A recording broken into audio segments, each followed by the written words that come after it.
Good evening, everyone. My name is Sam Nasser, and this is the Cleveland C# VB.NET user group. We meet once a month, typically on the fourth Thursday. The meetings are free of charge and open to the public, and thanks to Corona, it's now been online for several months and probably will continue to be online for the remainder of the year.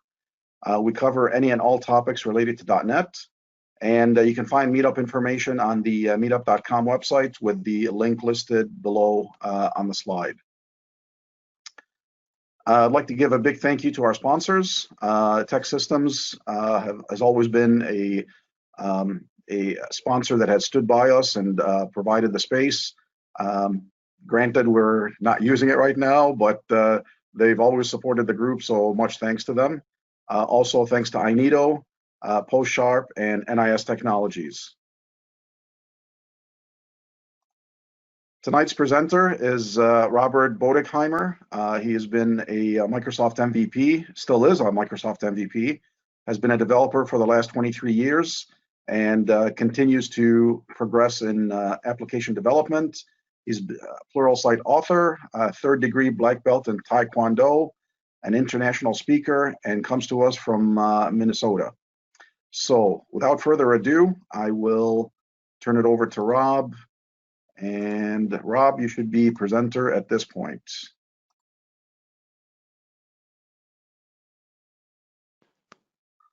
Okay. Everybody see my screen okay? Yep. All right, I'm going to try to move some of this here. Is any of the GoToMeeting stuff showing up on yours, or is it out of the way? No, it's out of the way. Okay. Well, we'll get right to it. So the topic tonight is Cryptography 101, and it really is language agnostic and framework agnostic. So what I'm focused on from a talk perspective is just that you're following the conceptual. I happen to show all of the code in C#. I'm going to focus on .NET Core tonight. I have a link at the very end for the PowerPoint slides, and both the .NET Framework version and the .NET Core version will be available to you. The very first demo, I'll show you both .NET Core and .NET Framework, just so you can see they're very similar. There's not that many places where it has any impact at all. But again, it's the conceptual part that I'm interested in. And if you have questions, feel free to let us know, and we'll try to take them as we go. So we went through some intro before. Here, I've got my Twitter, I've got email, and I've got my blog information. So feel free to reach out to me after the talk if you have any specific questions. So from a background perspective, cryptography is the science of keeping messages secure. And there's really four major areas where I would want to use cryptography. So I want to talk about them. Most people, when they think about cryptography, focus on confidentiality. So just protecting the data from being read. So I've got something I don't want people to see. When you talk about cryptography, that's probably the first thing people think about. There's also integrity, where I want to verify that the data has not been modified. It's used extensively for authentication to identify and validate a user. So I'm going to show you a lot of various things with that this evening. It's also used for non-repudiation, which just means that the sender of a message can not deny later that they sent it. So it's just a way to prove, we'll go into digital signatures, but it's a way to prove that it came from a certain individual. Within .NET, we're going to look at the system.security.cryptography namespace. So that's the same namespace for .NET Framework and .NET Core. There's a lot of considerations when you're looking at cryptography. So I'm just going to buzz through some of these so that you're familiar with things you want to think about. Again, what is your goal? So we had the four different reasons you might want to use cryptography earlier. I'm going to map those throughout the talk so that you can go back and say, if I want integrity, it'll point to which kind of algorithms you're looking for. How much is your data worth? Some data is not as important. Some data is absolutely critical. How long does it need to be secured? It might be that, like in wartime, it's only important for a couple hours. It might be that I need this data to be secured for decades or longer. So that will have some impact when we talk about key sizes and things later. It's important to walk through your primary threats. So I am an ASP.NET, so my full-time job, I'm an ASP.NET e-commerce website developer. And so these are the things that I get concerned about when I look at my threat modeling. So I need to worry about data in transit. So as it's being sent between clients, browsers, and our server, obviously I want it to be secured. I need to worry about if someone could access my configuration files on my web server. So I have a DMZ, I have a firewall, I have a web application firewall, I've got a farm of web servers. I have to treat my front-end web servers like they're compromisable. If there happen to be a zero-day exploit in my web server, it's possible someone could take complete ownership of my web server. So that's the stance I take. So I need to worry about if I store things in configuration files, it's possible that somebody could gain access to my server and be able to read those files. It's also possible if they take over my web server that they could do a dump of memory. So when we talk about if I take a credit card, for instance, in .NET, and I pull it into a string, and then I'm going to do some encryption on it, that string will still be in memory until .NET garbage collection picks it up. So there's a risk if someone could dump the memory at the right time, I might have some in-transit stuff in memory that people would be able to see. I need to worry about people modifying my web pages. I need to worry about people reverse engineering my .NET assemblies. So if you store information in assemblies in a normal string in C#, just be aware that that gets built into IL. Someone can easily use ILDASM or other tools to reverse engineer that assembly and look at source code and be able to read passwords and things like that. I also have to be concerned about company security policies. So obviously I have rules within my company about how we handle data. We have regulatory compliance. So we have to be PCI compliant. So there are a lot of rules that come with PCI compliance. I also want to have layered defenses. So I'm going to show you as we walk through examples, you need to decide for yourself how many layers of defense are enough and how much security is enough for what I'm trying to do. Right? I mean, if we went to the far end of the spectrum, the only safe computer to store stuff on is the one that's powered off and in a lead box in the corner. We need to run our business, so we have to do the trade-offs, right? We have to decide what do I need to do and what puts up enough hurdles to make it difficult for somebody that wants to attack me. If you take nothing else from this talk, I would say please don't try to write your own cryptography. So I've seen people that say, I know there's algorithms out there, I could write something, nobody knowing what my algorithm is, it'll be a lot safer. Somebody on the call might happen to be a cryptographer and might have those sorts of skills. It's not very likely. I want to take advantage of well-researched, well-tested, standard out-of-the-box cryptography, and that's what I'm going to show you tonight. So I would just encourage you, don't try to write your own. I'm going to touch on this. It's not quite as important now in .NET Core, but if you're still using .NET Framework, I'm going to show you some examples of some of the classes we're going to talk about have particular suffixes on them. And so I just want you to know what these suffixes mean. It took me quite a while to find them. So the first one is if it ends in CNG in .NET Framework, that means that the code in that class is a wrapper around Windows Cryptography Next Generation. So it's something in active development, you need a newer operating system to use it. If it ends in Crypto Service API or Provider, excuse me, it's a wrapper around the Windows Cryptography API. So this is older, it's not being developed anymore. There's also ending in Managed, which meant in the .NET Framework days that they wrote that algorithm completely in C# code. So it's all managed code. They don't need anything from the underlying operating system other than you need to have the .NET Framework installed. So again, this was important to kind of know what these were and why you wanted them. I'll show you in the .NET Core world, they've kind of moved to factory methods and not focused on this as much. But if you look at code, that gives you an understanding of how it's implemented internally. So with that background, we'll jump into the first part of cryptography, which is hash functions. So the idea with a hash function, they call it a one-way function. It's something that's very easy to compute in one direction, but hard to reverse. And so if you look on my left-hand side, I've just got a certain string. I'm going to run a hash on it. It's going to give me back a fixed length, and this length will depend on what hash algorithm I use. But people call it a data fingerprint or a digest. So as I have something on the left, I run a hash on it, I get a value.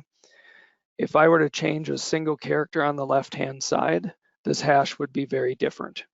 So what people use this for is they use it for integrity. So they want to prove that if I sent this message and computed this hash, I know when I get it on the other end, if I recompute the hash, if it turns out the same, I know that they have not modified any of this data. So it's used for integrity, and it's also used a lot for authentication. So let's look at some of the hash functions available. So these are the .NET. The base class for hash algorithms in .NET is just called hash algorithm. It has a lot of concrete classes below it. So I've listed them here. One of them is MD5. So MD5 is very popular. It's been around for a very long time. It's considered compromised at this point. So you should not be using MD5 anymore. There's also the SHA family, the secure hash algorithm family of algorithms. Within that is SHA-1. This is also considered compromised at this point. So I believe it was a year or two ago, PCI guidance came down and said you can't use SHA-1 anymore in any of your code. So just be aware if you're still using SHA-1, it's considered unsafe at this point. We use SHA-2 within our .NET implementations. There's actually a couple different sizes. So when we talked about the size of the fixed output is going to be dependent on which algorithm I pick. So if I pick the SHA-256, it'll be 256 bits, and et cetera, et cetera. There is a SHA-3 family of algorithms. So NIST actually ran a contest a few years ago and said SHA-2 is still considered safe to use and hasn't been compromised, but they wanted to start work on a brand new algorithm. So they wanted something completely different than SHA-2 as far as an approach, and they wanted to get that all standardized and in place in case suddenly SHA-256 was compromised. They want to know what the next set of algorithms should be. So they ran the contest. SHA-3 is actually out there. I don't list it here solely because the .NET core and framework does not natively support any of the SHA-3 algorithms yet. And at least within my own company, so again, from a company policy standpoint and my own personal opinion, I don't necessarily want to use third-party libraries. So we're using .NET for everything else. SHA-2 is still considered secure. I want to use a SHA-2 implementation that I know Microsoft is behind, I could get support for, I know that it's been researched, etc., rather than find a third-party implementation of SHA-3. There are also keyed hash algorithms, so we'll talk about those in a bit, but the idea with a keyed hash is that not only am I going to take the data and the algorithm, I'm going to also put a key in, and I'll show you why that will be important. And there's a lot of other various derived classes. I just showed you the major ones here. So let's pop over and look at some examples. So we'll look at core here. So I happen to be using Razor Pages. I'm using C#, so that will be what these examples are in. And when it comes to cryptography, the .NET is all based on byte arrays. So as a developer, I always have strings, but I need to convert that into a byte array in order to use the cryptography libraries. So you'll see I have my original string here that I want to compute a hash of. In .NET Core, I'm going to use the factory method. So I'm just going to use SHA-512 as my algorithm. That's what I use for all of my hashing needs. I'm just going to say create and it's going to give me back an object of that class. And then this is the pattern you're going to see throughout all of the cryptography. I have my string. I need to convert that string into a byte array. So there are lots of different ways that I could do this. If I'm just using hashing for my own purposes, it doesn't really matter what I pick. UTF-8 is a very popular encoding scheme, so that's what I chose. If you do happen to work with a partner and they need to see your hashes and you need to compare them, you need to agree on the algorithm you're going to use. You also have to agree on your encoding scheme. So it might be UTF-16 or something else, but UTF-8 is pretty popular. So now that I've done this get bytes, I've taken this string above and converted it into a byte array. Now I'm just calling compute hash on my hash algorithm. I get back a byte array. And then in this case, I want to display that byte array on the screen. So I need to do some conversion. So if you look in the code I gave you, I just wrote this byte array to hex. If I jump over to that implementation, I've got a lot of description here. But basically, .NET has a bit converter class that will take my byte array and change it into a string. And that string will be hex, and it will look like this. So I just did a replace to take out all of the dashes, and then I'll show you what that would look like when you actually run the hash. Oh, I got to start something here, sorry. I'm going to start up my web server. So I'm using .NET Core, so I'm just doing .NET Run in the background to get my web server running. And you can see now I've got the hash. So this was the string I was doing the hash for. And this is its hash value. So that's basic hashing. I mean, the good news again, I'm using standard stuff that's built into .NET Core in this case. It's very easy to create the hash object, do a compute hash, and do a display. So it's not a lot of code, it's not difficult, and we'll talk about some practical ways that we will use hashing in a moment. So I want to pop over, this will be the only one I'm going to show both ways. I just want to show you if you were doing it back in the .NET framework. I've got the same plain text up here. In this case, I don't have the factories to create. So this is where I was talking about the different suffixes. So I can choose which one of the algorithms I want to use. This case, I just used the one built on Cryptography Next Generation. I often use managed as well. Either one of those will work. It doesn't matter which algorithm I choose, the hash result is going to be the same. So in other words, I'm using SHA-512. It doesn't matter which one of those I pick from a result standpoint. They're all going to be the same. I just might have different reasons why I want to use one of those classes versus the other. You'll see this line looks exactly the same. I convert it into a byte array, I compute the hash, and then here I've directly included the code I had put into a class. So very, very similar. So again, I'm not going to spend time going through all of this stuff in .NET Framework just because it's virtually the same, but I just wanted to give you a feeling for they're very close to each other, and as I said, you'll have both of those examples in the code that I delivered for you. So where would I use hashing? A good example, you've probably been to websites like this. If I were to go and visit a website, it's often true that you'll see something on the query string.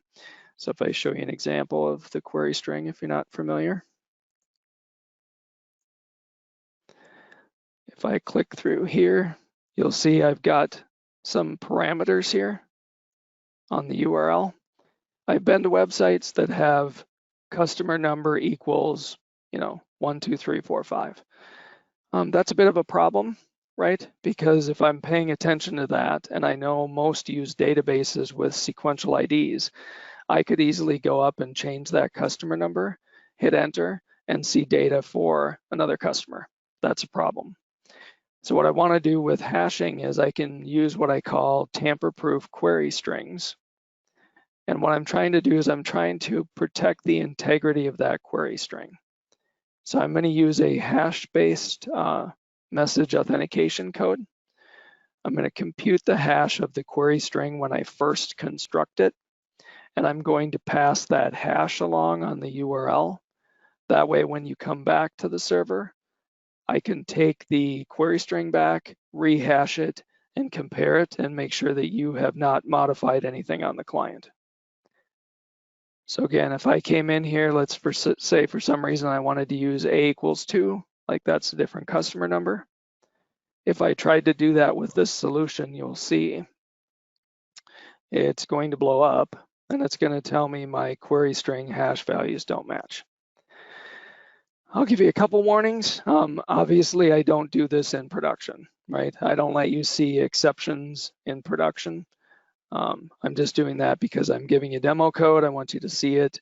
But the server could tell that on the client, the person tried to muck with the URL, and I needed to make sure it wasn't tampered with. So if we go look at what that code looks like.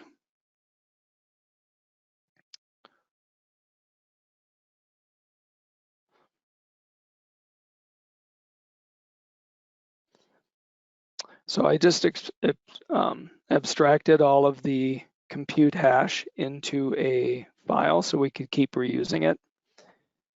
So in here, I'm just saying compute the hash, I'm passing in the data, I'm passing in how I want the output to be encoded and whether I want to use a key or not. So if I go back to the page, I just said, this is what I want for a query string. Please compute the hash on that, give it back to me in hex, and I would like to use a key, please. And we'll see why that becomes important. So again, the rest of that code, very similar. On the receiving end, again, there's central ways to receive it. I just happen to, for the demo, to put it directly in this page. I just call a method called validate query string. And what that's going to do is it's going to take off the original hash value that was sent. It's going to strip that off the query string, so I get back to the original. And then it computes a hash and compares what was sent to what I just calculated on the current URL. That way I can make sure that nothing's been modified in between. So let's go back again. So that works really well. You need to think like a hacker would. So if I were a hacker and I saw this and I noticed that I couldn't modify things, if I knew how hashing worked, I might say, why don't I just delete that whole hash, right? Let's see if that then lets me get away with it. So I'm going to go try to do 2 again. And that fails because it noticed that I didn't send a query string. Again, if I go back to attacking, let me go back to this page. I'm going to take the key off and just do a normal hash. So if I'm an attacker in this case, what I want to be able to do is I'm going to look and notice that you use hashing. There aren't really that many hash algorithms, right? So I can go create my own. So bear with me while this builds. If I wanted to hack this, I would create a page like this, right? I have .NET, I have access to hashing. I'm just going to hash what I want the query string to be and put it into hex format, and I should be able to cheat, right? So let me go back here. Let's change this to 2. Sorry, I got to start my web server again.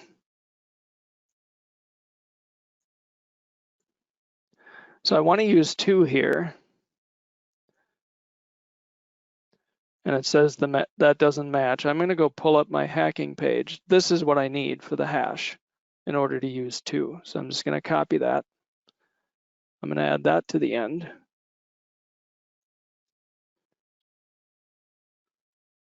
And now I was able to use 2. So I just wanted to show you, I mean, throughout all of cryptography and history, it's an arms race, right? I need to get better. Hackers are going to think about ways to attack you. You need to think about your threats. So the key on why this was safe the first time was because I use a keyed hash. So if I look, again, for a demo, I have it directly here within my code. I talked about the risks of that.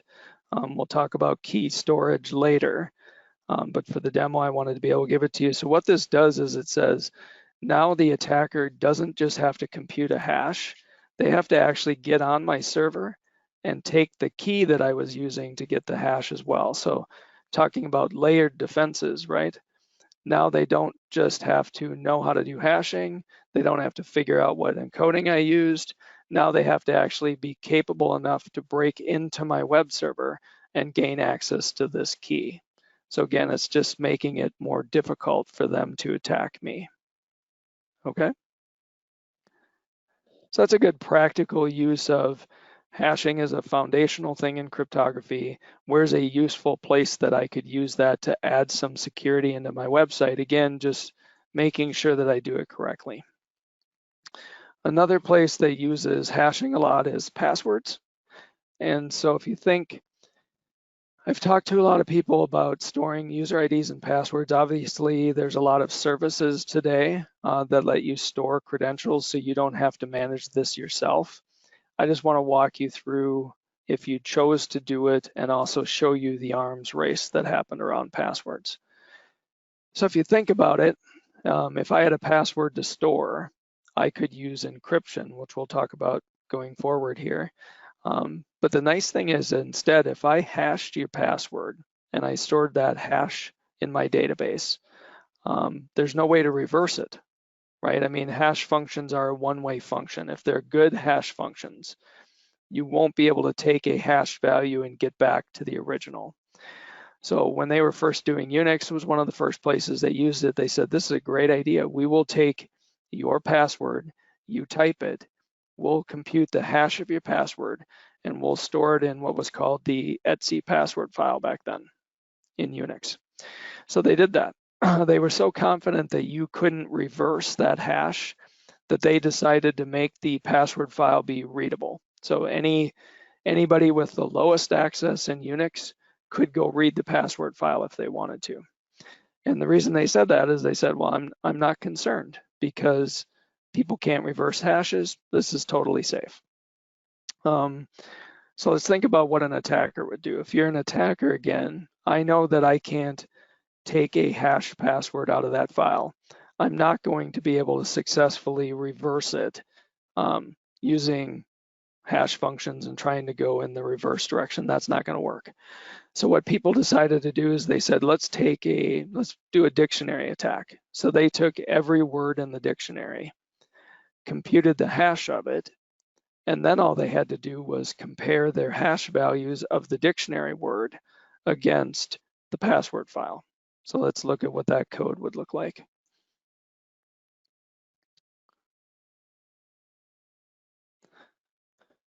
So I've just got a simple page here where I stole a hashed password out of my password database, right? I want to try to figure out what that thing is. So what they would do is they would pre-calculate some words that they thought it might be. So they literally would do an online dictionary. If you're familiar with Have I Been Pwned and some of Troy Hunt's other stuff, he's got a database of breached passwords. So he basically has a service where you can get all of the passwords that have been in any of the breaches he's seen. So if I were attacking people, I would use that too, right? I'm going to pre-compute a whole big dictionary here of possible words. Then all I need to do is compute my hash and compare against this one. So basically I took this, since I put it into a .NET dictionary, I can just see if that hashed value is in my dictionary, and if it is, I know the corresponding password. So if I were to go run this, you'd see that happens to be the word secret using standard hashing. So that's what they did. So back in my university days, I actually did security research for the university and did these kind of things where we were cracking people's passwords. And back then it was like 60 or 80% of everybody's password was just in a dictionary.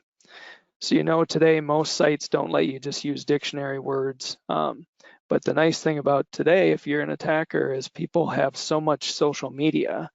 I would start trolling your social media sites for your dog's name, your wife's name, your kid's name, your birth date. I can do a lot of spying on you to try to figure out what you might use for a password. Then I can just go compute all those things and try to compare and see if I happen to get a match. So from an arms race perspective, they said, okay, that's unfortunate, right? They were getting very good hit rates on breaking into the password file because so many people picked weak passwords. So they looked and said, we need to make it harder for people to do that, right? So they added what's called SALT. So what SALT is I'm not just going to hash your password. I'm going to assign some random data to you individually called SALT. I'm going to hash your password with your SALT. I'm going to store that now in the password file. I'm going to put the SALT in the password file because I need to know what your SALT is when you come back.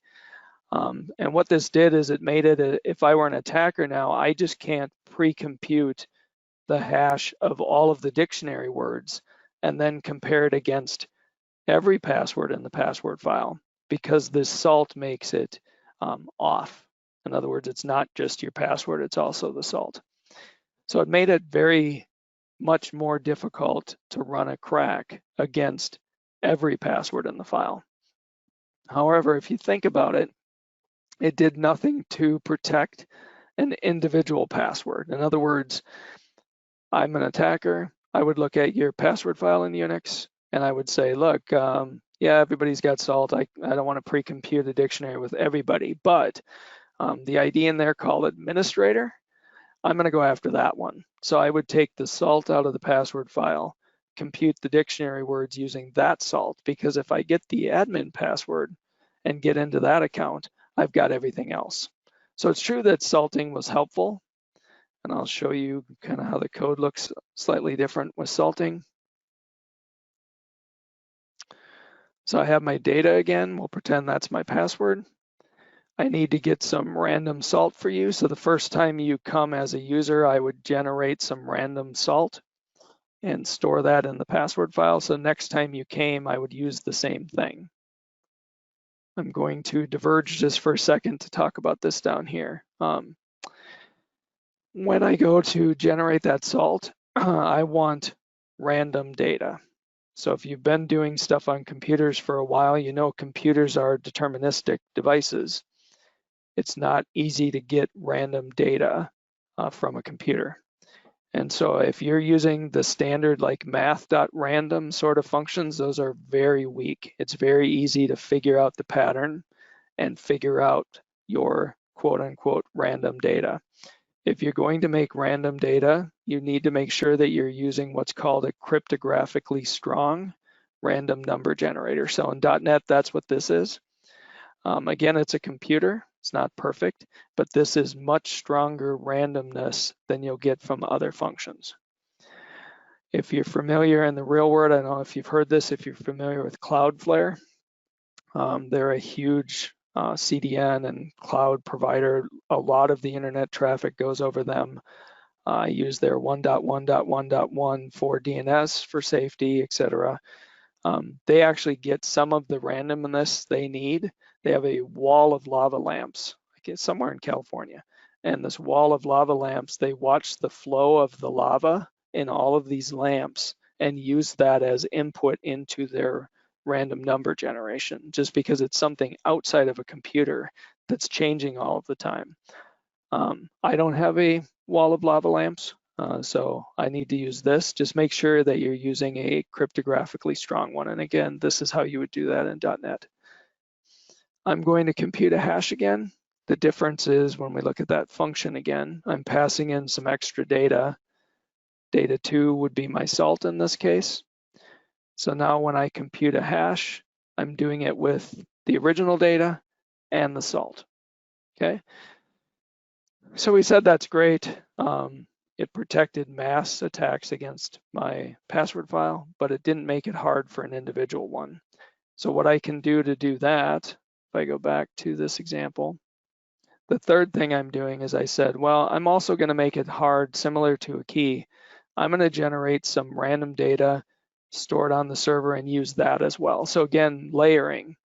now not only do you have to know the salt, you've got to be able to read the password file, get the salt for the user, and then attack my site, be able to access wherever I store this secret.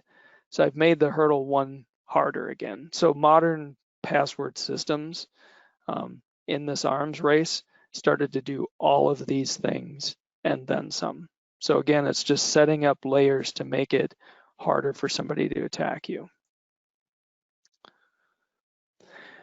When we talk about today and what you should use if you're going to actually try to store passwords yourself is using PBKDF2. So this is where you take a password and actually can derive data from it. And the reason this is the current state of the art is all of us know that computing power gets better every year, right? So if I'm trying to mount an attack against your system and I want to hash every word in the dictionary, I want to make, I want that to be fast as an attacker. I don't want that to take a lot of time to pre-compute all these values with your salt. I want that to be something fast. What these functions do is that they know compute power is getting faster, so they add what they call a work factor.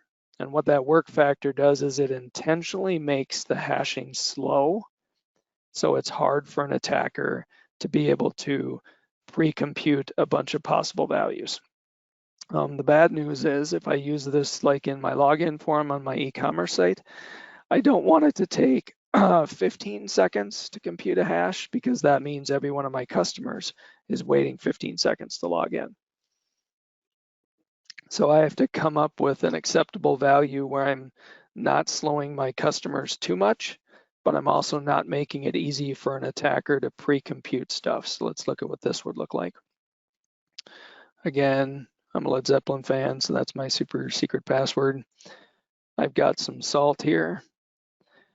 I'm going to use this new function, and this is what's different, this line right here. I am now saying I want you to iterate 100,000 times. And this is the number I'm going to play with and decide, is this slow enough that it slows up an attacker but doesn't slow me up too much? So let's see. And that's relatively fast. Now, what I can do is say, well, compute power's gotten a lot better. Now let's use 1,000,000 instead. So I'm gonna shut down my web server here, do a quick rebuild. And you'll notice when I run it, it won't be substantially slower, but it will be slower. And the other thing to note is when I do these techniques, changing the work factor gives me back a different hash value. So watch what happens here. That's 7AC. When I run this again, I get a different hash value. I mean, that's the intention, right? If it didn't change what the hash was, the work factor wouldn't do anything. By changing that work factor, if I run that again, you'll see it used to be, sub-second.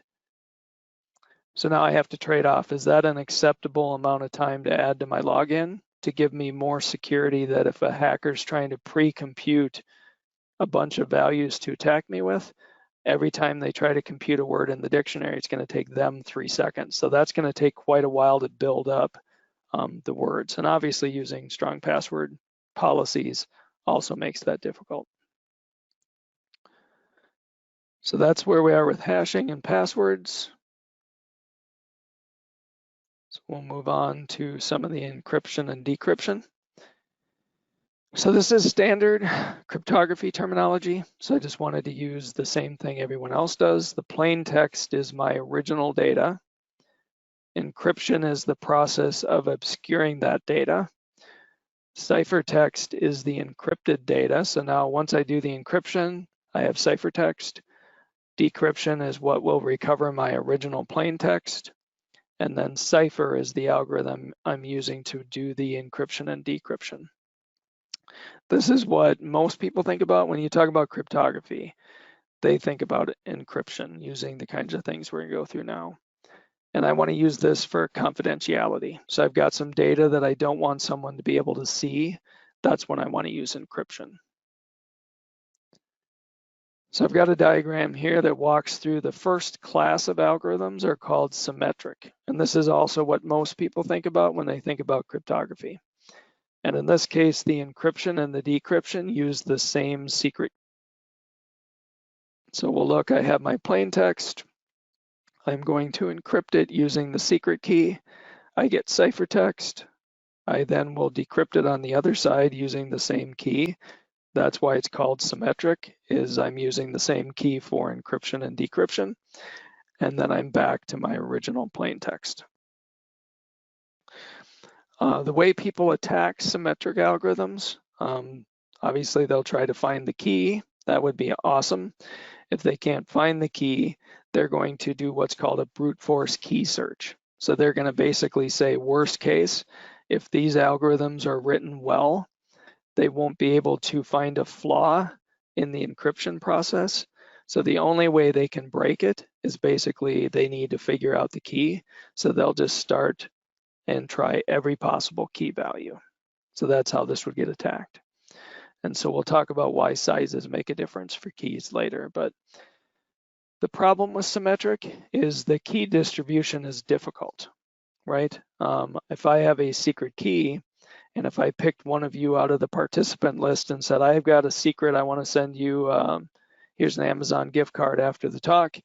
I have the number, I'll email it to you. I can't just email it in the clear, or I shouldn't. But how would I get you the secret key, right? How would I tell you, here's the key to use to do the decryption? It's kind of a chicken and egg, right? I can't send you secrets. How do I get you a key? So that's the weakness or the issue with symmetric. In .NET, the base class is called Symmetric Algorithm, and there's a number of different classes in here. DES is considered compromised at this point. Most people, especially if you're doing US government work, use it's called Raindoll or AES. That's one of the accepted algorithms today. So how does symmetric work? In .NET, they're called block ciphers. So I'm going to take my string, however long it is, and I'm going to break it up depending on what I pick for a block size. I'm going to break my message. So let's say we use 256 bits. I'm going to take my string, convert it into a byte array. I'm going to take the first 256 bits, and I'm going to do symmetric algorithm on it. That's why it's called a block. So I'll do the first block, then I'll do the second, I'll do the third. Eventually, I'm going to hit the end where my data doesn't fill up a complete block, right? There's going to be some space in that last block.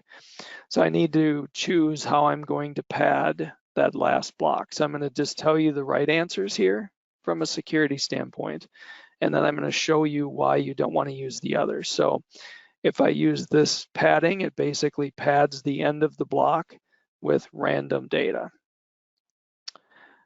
There's also two different main modes. There's actually a lot of modes in AES, but this being a Crypto 101, we're going to focus on these two. CBC is recommended, ECB is not. So what ECB is, it just takes the first block, encrypts it, sets it aside. Does the next block, encrypts it, sets it aside. CBC is a little smarter about saying, why don't we take the first block we encrypt? When we get encrypted data, let's use some of that output as input, kind of random input, into the next block that I'm going to encrypt. So just add some more randomness into it, and again, the demo will show why that matters. When you do CBC, it's true that every single time you do a block, it uses the previous block.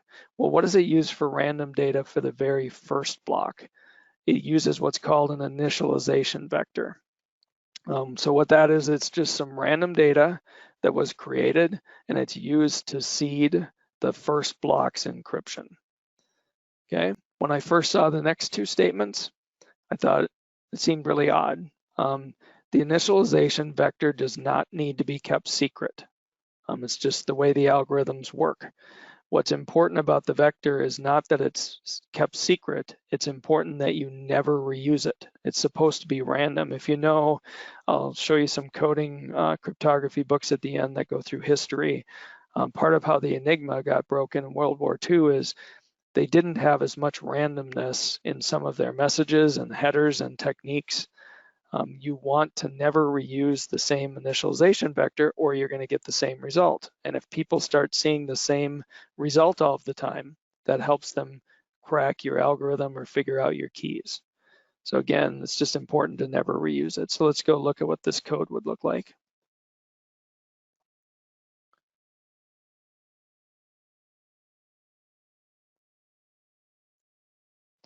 So I'll show you the page first just so you get a feeling for what we're walking through here. So I've got plain text up here. So I'll just do Thursday. I'll say encrypt it. That is my ciphertext.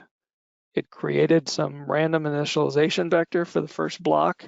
I'm going to send these two pieces of data to someone else. If they know my secret key, they'll be able to decrypt and get back to my original plain text. So what I need to do, let's look at the encryption first. I'm going to create a cipher. So I've written a method up here to do that. Again, this is .NET Core, so I'm just going to use the factory method, and I put in here what it uses for some of its defaults. I don't want to use the default padding, so I change the padding mode.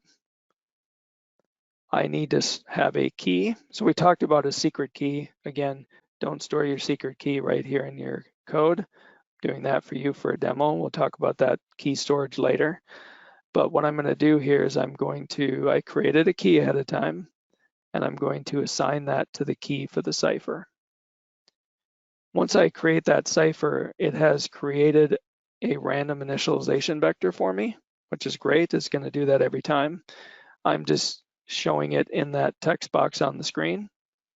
And because it's a byte array, I'm converting it. In my case, I'm using base 64.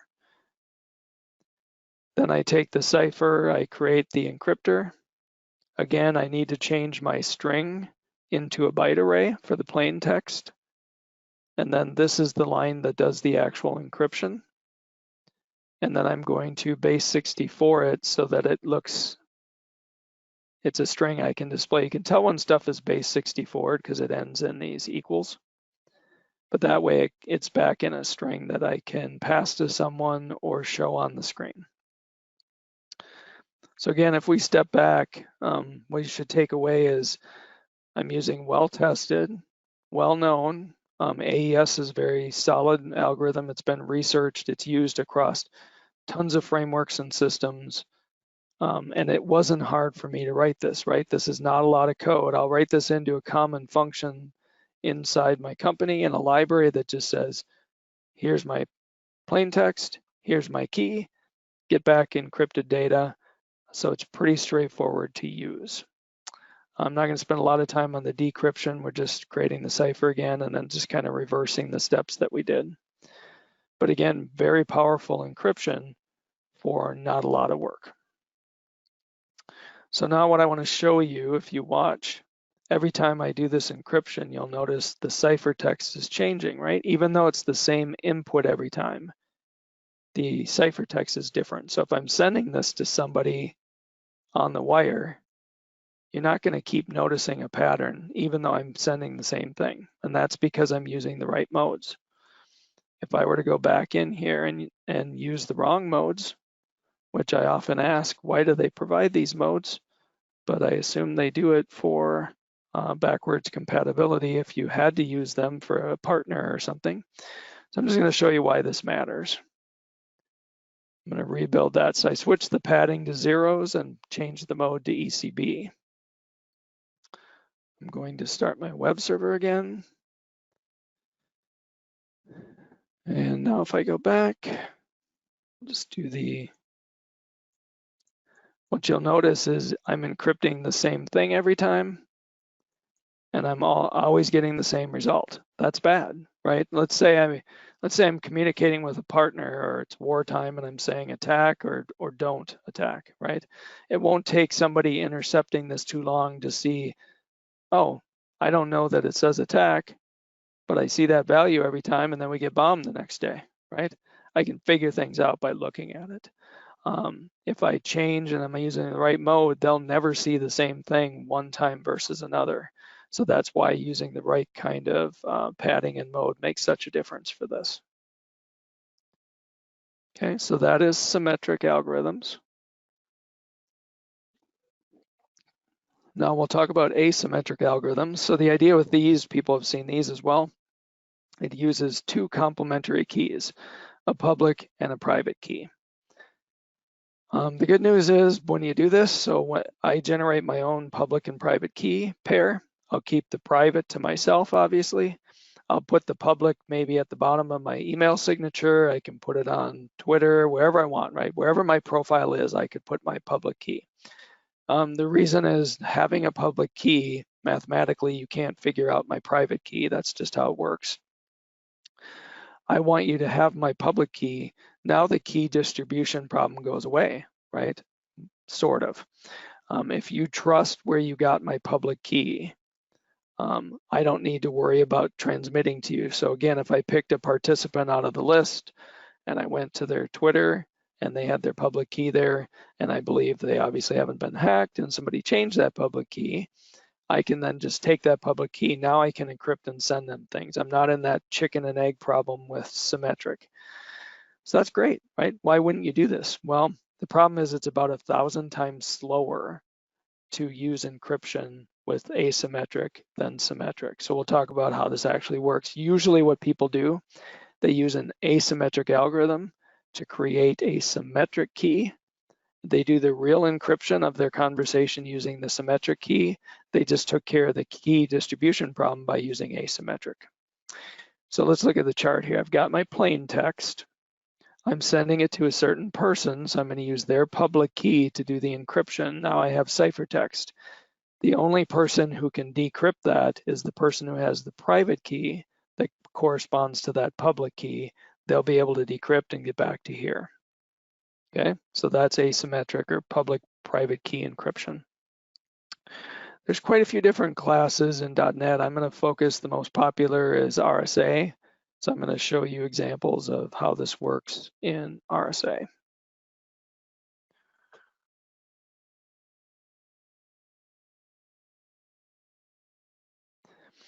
I'm going to mention one thing I forgot. I do have code in here for creating symmetric keys. If you look at this get bytes, you can just pass it the size you need of bits. So 256 bits happens to be 32 bytes. Uses that random number generator. So I use this to create the symmetric keys that you saw earlier. So let me go back now to asymmetric.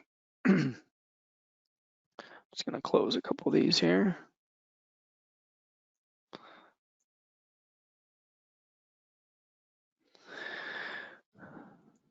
So what I did, I'm going to show you how you can generate your public-private keys. So I generated my public-private key pair.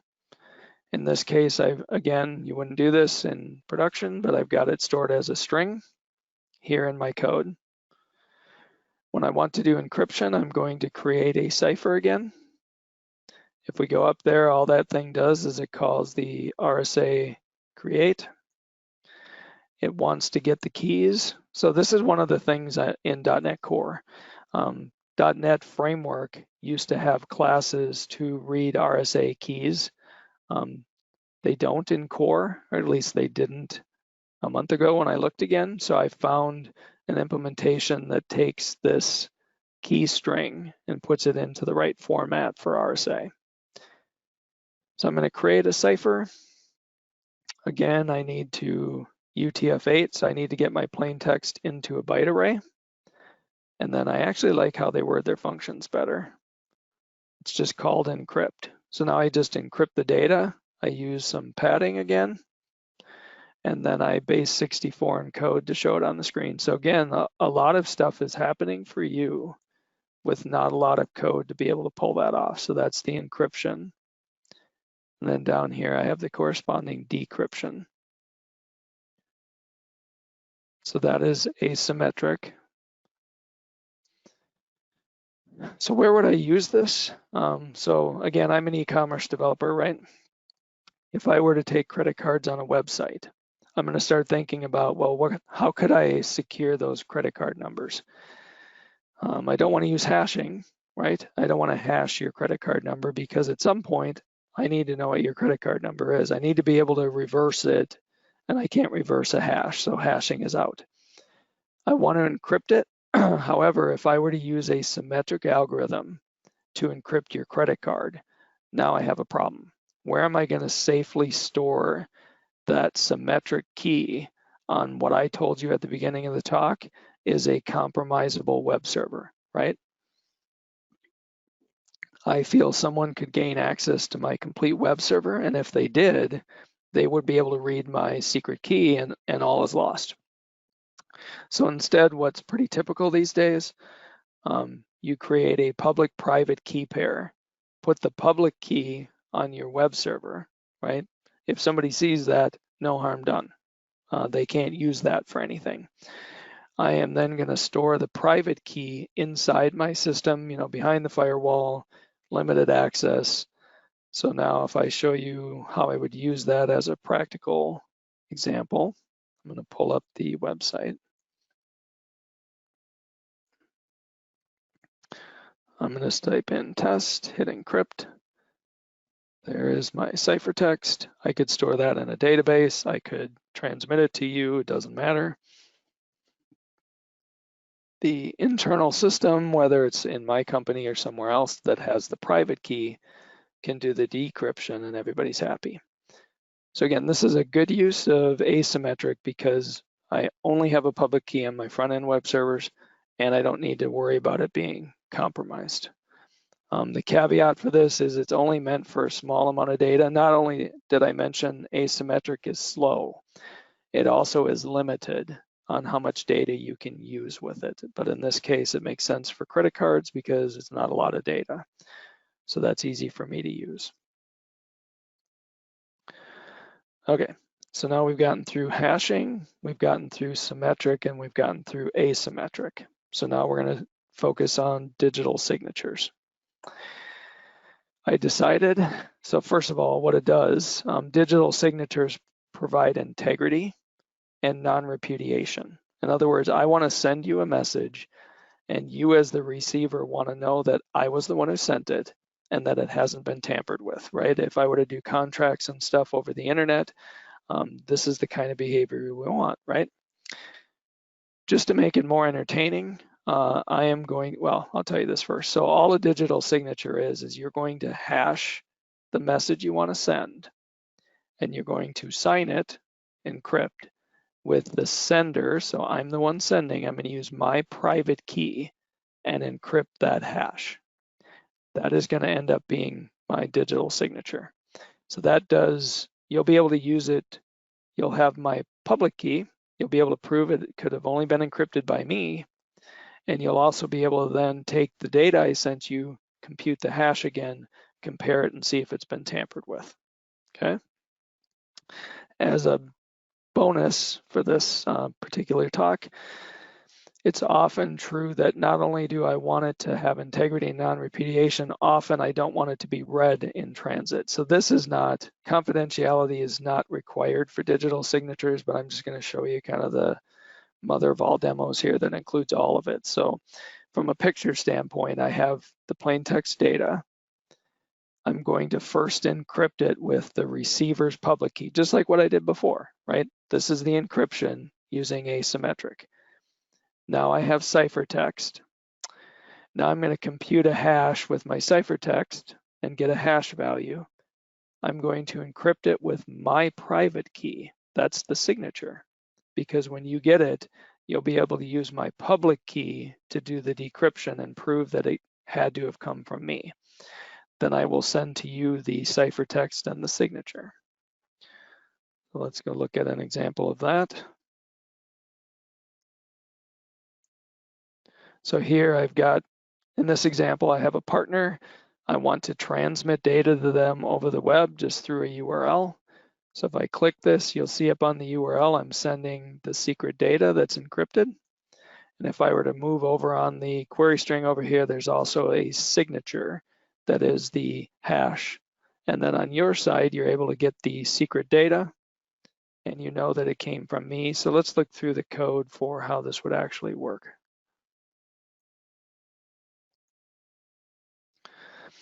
So I went and got the receiver's public key, right? Whoever I'm sending this to will give me their key, their RSA key, the public part. In my sender keys, I have both my public and my private. Let's walk through the code here. So first I'm going to create a cipher class that I'm going to use with my keys. I called it sender cipher. I'm going to set up another one that uses the receiver's keys. Here's my super secret data, right? Obviously it wouldn't be hard coded, it'd be something, a credit card, somebody would type it in or something. I'm going to convert that to a byte array. I'm going to encrypt it. So this part is what you've seen before, right? Plain text, get a byte array, use RSA encryption. So I'm using the receiver stuff, right? I'm encrypting using asymmetric with the receiver's public key. So no matter what, the only person who can decrypt that is the person who has that private key. So now I've got confidentiality. Then I'm going to compute a hash. So I create, we've seen hashing before, right? I compute the hash of those ciphertext. And then this is the digital signature part. .NET has specific classes. So I tell it I'm the sender, I'm the one who wants to sign it. Use SHA-512 as the algorithm I want to use. Create a digital signature. And then down here, I'm just using base 64 encoding so that I can get it back into a string and tack it on to the URL so that I can send that like you saw right up here. Okay. So again, the important part is that that's a lot of stuff going on there, right? I got your receiver key. I generated my public private. And then now this is not a lot of code to get everything I just talked about, right? I've got in confidentiality. I know no one stole it. The receiver knows it hasn't been tampered with.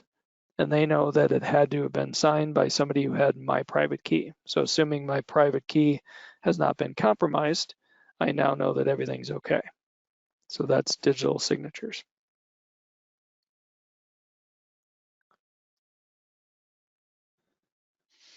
So let's talk again about practical uses of cryptography.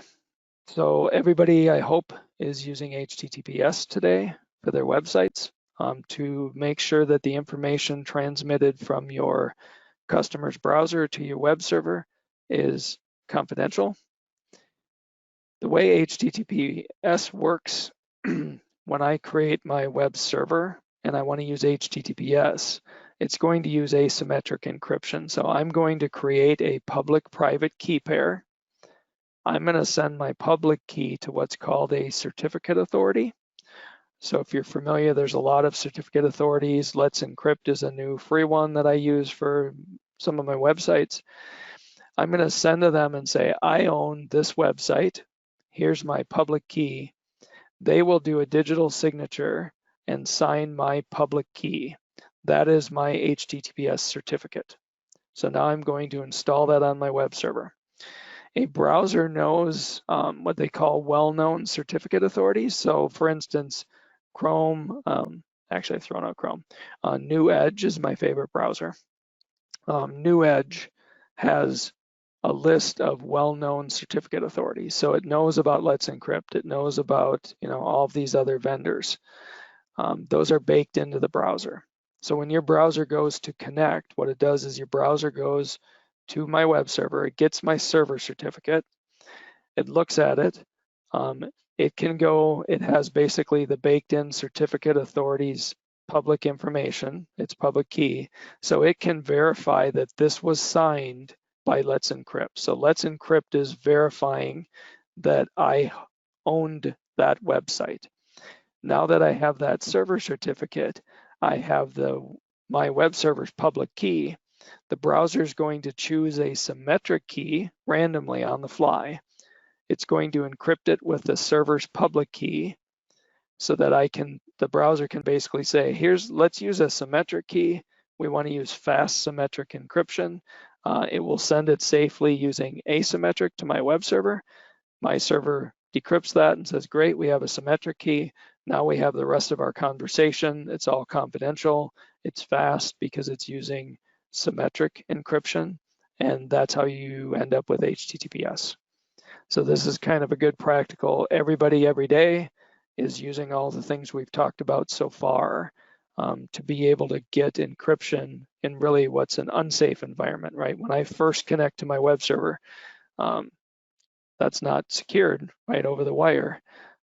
it needs to negotiate a key, and that's how it does that using the combination of asymmetric and then symmetric for encryption.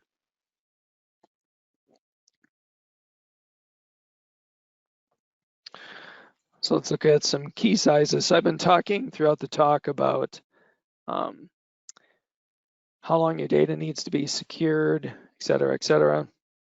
The first thing you need to consider is key sizes.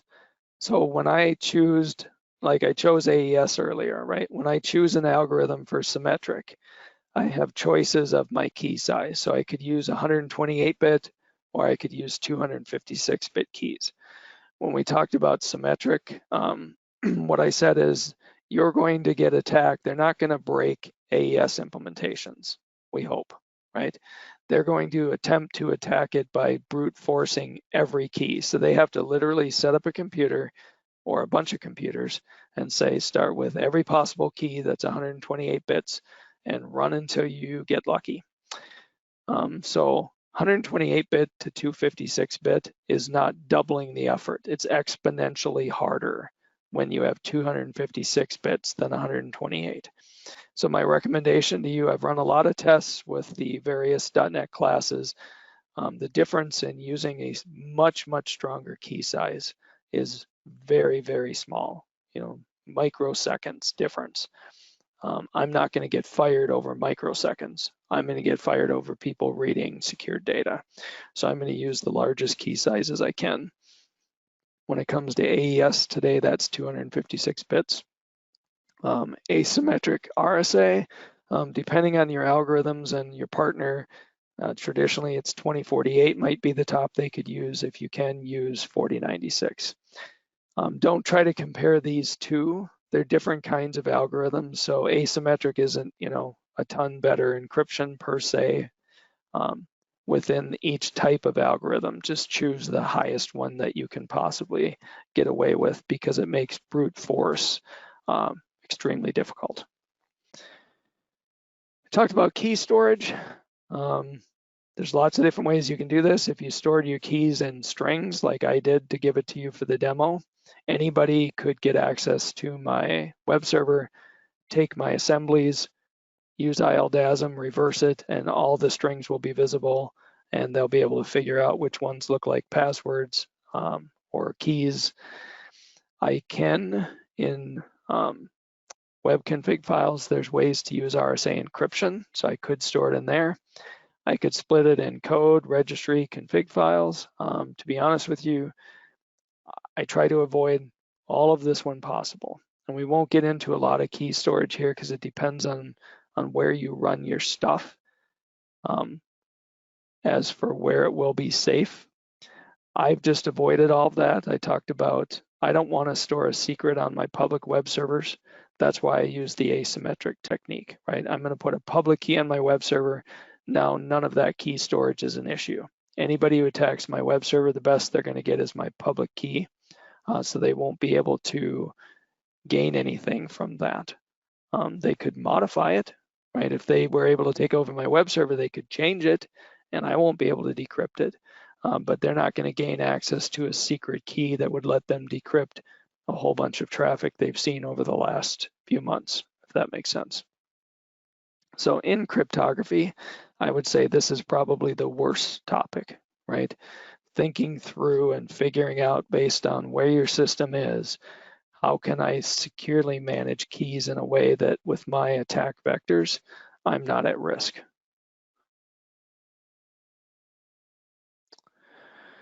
So quick summary, don't write your own cryptography. So if you take nothing else from this, I hope you've seen that the algorithms are very straightforward to use. Again, it doesn't matter the language or the framework. Virtually every language today has cryptography libraries or third-party libraries that implement the same kind of algorithms like AES for symmetric or RSA for asymmetric.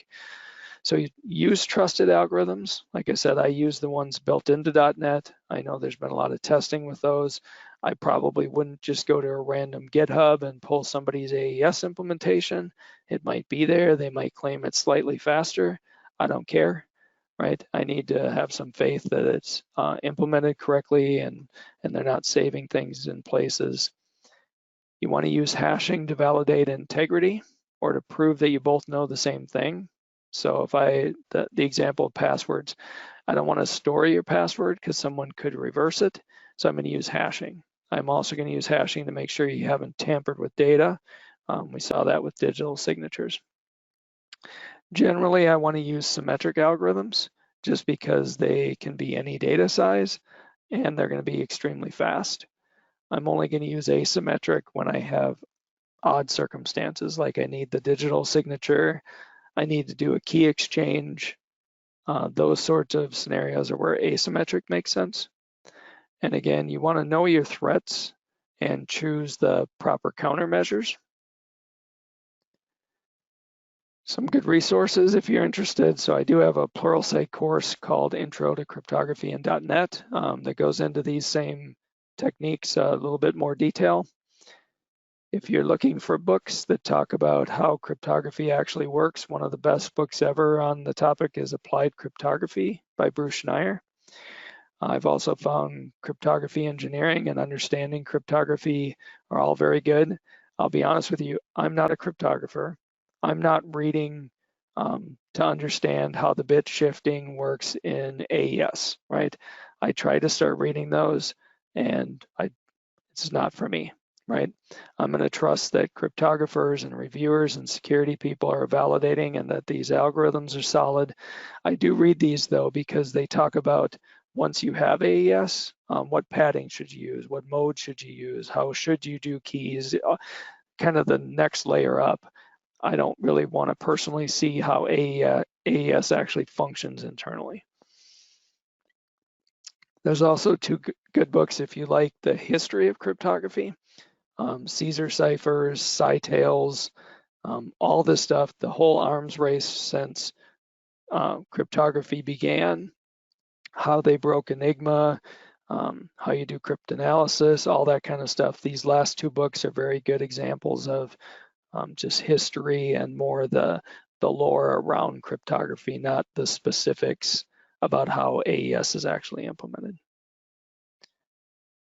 Again, that's my Twitter, that's my email, my blog information, that's the link to the slides and the code.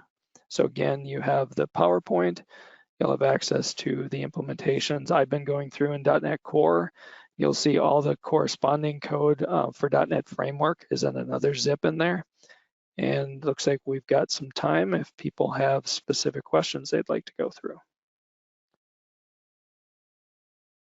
If anyone has any questions, feel free to just jump in or type it into the chat window if you're in a noisy environment. I had a question for you, Rob. Sure. With regards to the string encryption, have you had any experience utilizing .fuscator? .fuscator, so I have not. I mean, I'm familiar with the idea of taking assemblies and IL and trying to muck them up a bit so they're harder to disassemble. Again, I'm not storing secrets in any of my assemblies, so I have not pursued that myself, but I'm familiar conceptually with why people would want them, if that makes sense. Gotcha. Okay. Any other questions for Rob?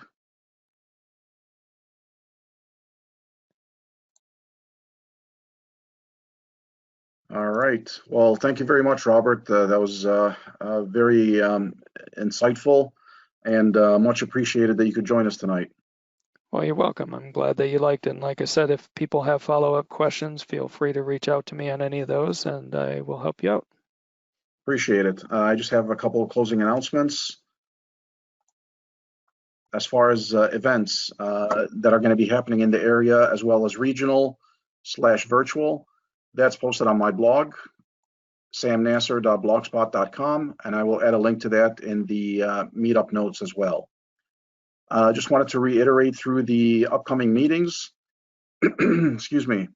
On August 4th is the Ohio North SQL Users Group. I have 3 question marks here because I don't know if they're going to have one or not, but typically it's scheduled for every first Tuesday of August. Their site is not updated as of today, but something to keep an eye on. Typically meetings run on a regular basis. So it might just be a matter of not having the website updated. On Wednesday, August 19th is the Hudson Software Craftsmanship Group that meets in Hudson. And again, you can find information for that on meetup.com. And then August 27th, which is the fourth Thursday of August, we'll be having our meeting with the Cleveland C# VB.NET user group. A speaker has not been allocated yet, but definitely working on it. And the meeting will go on. With regards to regional and virtual events, there's a lot happening. On July 25th, this Saturday, is SQL Saturday. That's happening in Albany, New York, and that's accessible online. It's going to be a virtual conference. And basically, for those of you not familiar with SQL Saturday, it is an all-day event of various topics relating to SQL Server. And if we go over and check out the link, you'll get a glimpse of what it's like. So like everything else, they had to change the meetings to be meeting online. But if we go over and take a look at the schedule, you'll see that there is 7 different tracks that are taking place throughout the day. Business intelligence, data architecture, data science, data development, database development, and so on. So you have a full day of free sessions that runs from 9 in the morning till approximately 4:45. Free of charge, a lot of great topics, a lot of great speakers.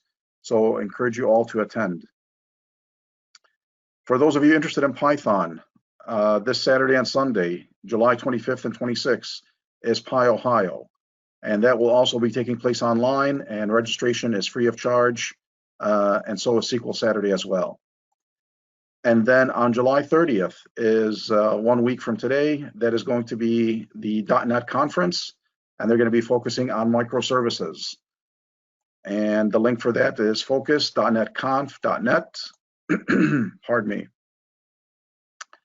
And then August 13th through the 14th is JavaScript and Friends. That's going to be held online as well. And you can find more information on that at javascriptandfriends.com. So with that, also wanted to post my meeting information. If you have any questions regarding tonight's presentation, how to get a hold of Robert in case you missed his contact slide or the recordings, you can always email me, snasser@nistechnologies.com, or you can connect with me on Twitter and LinkedIn, and also my blog listed there as well. Keep in mind that this information and the links will be posted on the Meetup site. So I'll have the link to the tech events as well as the recording that's going to be posted on my YouTube channel shown here. It will be added to the Meetup information. If you subscribe to the YouTube channel and or the blog, you'll get notifications as things are posted right away. So you won't have to check the Meetup site repeatedly. So with that, unless there's any other comments or questions, thank you again to our presenter, Robert, and thank you all for attending, and look forward to seeing you at the next meeting. Thank you for having me. All right. Good night, everyone.